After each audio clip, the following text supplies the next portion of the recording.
Time now for First Alert Weather with meteorologist Rob Nucatola.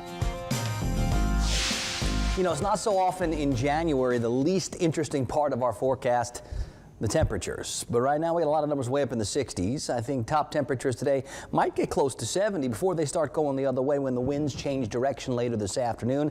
And then we'll start to see things cool off as we get to tomorrow and beyond.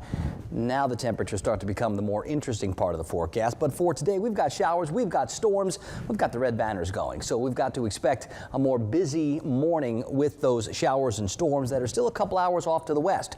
Got a lot of clouds around here now. We could certainly see a few showers break out ahead of the main line, and that main line's got a history of some dangerous thunderstorms, ones with some strong wind gusts, and the farther west you go, there were some rotating individual thunderstorms. I don't see those right now, but I certainly do see over towards the Pensacola area, not too far from Dothan, where we've got some of those individual cells with the strong wind gusts. So we'll be on the lookout for that as we go through the morning. Still a couple of hours away from getting into our area. So if you've got the morning commute to make, it's going to be an excellent morning to get up and get going a little early, get to your destinations, and then let the rain pass, and things should be a lot calmer this afternoon. It's 66 in Tallahassee this morning. It's 62 in Valdosta. We're at 59 in Thomasville. That breeze really kicking out there, and we're going to feel that throughout the day, mostly from the south and southwest early. It'll turn west and northwest this afternoon behind that line of showers. And here's some more temperatures around the region from a 67 at Bainbridge and at Apalachicola. I see a 56 up in Homerville. It's 64 degrees in Live Oak. So most of us are in the 60s, some still in the 50s.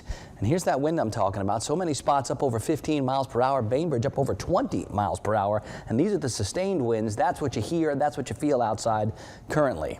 Now, big sloppy winter mess moving through parts of the Ohio Valley. I can see some decent showers as far east as Atlanta, and it kind of bends back a little bit more towards the south and west over towards Pensacola still. And then we've got those couple of polygons with some of those dangerous wind gusts associated with some of those individual cells. And that's how these work. We get this warm, moist flow coming in. We establish enough instability to work with all those other things going on in the atmosphere, and you start to talk about the potential for some of those dangerous storms. Now, we can get some lighter showers that develop ahead of this main batch, but you need that main energy to lift the air and really shake those showers from the clouds. That happens when that energy gets here, and for a lot of us, it might not be until after 9, 10 o'clock this morning, especially the farther east you go. And one of the things that always raises an eyebrow with me is if it takes too long for those to get here, we can establish more and more of that warm, humid, unstable air. And if those temperatures start climbing into the 70s, the potential for those bigger showers and storms gets bigger and bigger. Usually in the wintertime, we slow down with the more dangerous storms because you don't have enough instability. But as those temperatures climb and you start to get those numbers up through the 70s, now you can add that extra element that sometimes helps trigger those more dangerous storms. Now, once we get past all that this afternoon, this evening, the winds twist, we start to bring in drier air and everything calms right down, but we start talking about the cooler weather coming. Now, we've got the gale warning on the Gulf with those storms. Winds out of the south and southwest, maybe as high as 30 knots with gusts higher than that.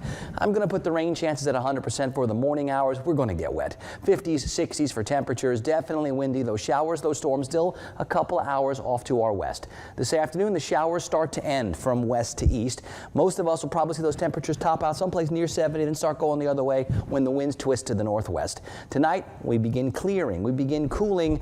I don't think we're going to have a frosty start tomorrow. I think we'll stop near 40 degrees. But I think on Friday morning, we're probably down in the mid-30s. And I think Saturday morning, we could be back below freezing. Notice the daytime highs the next couple of days, too. Remember how I said the temperatures will become more interesting?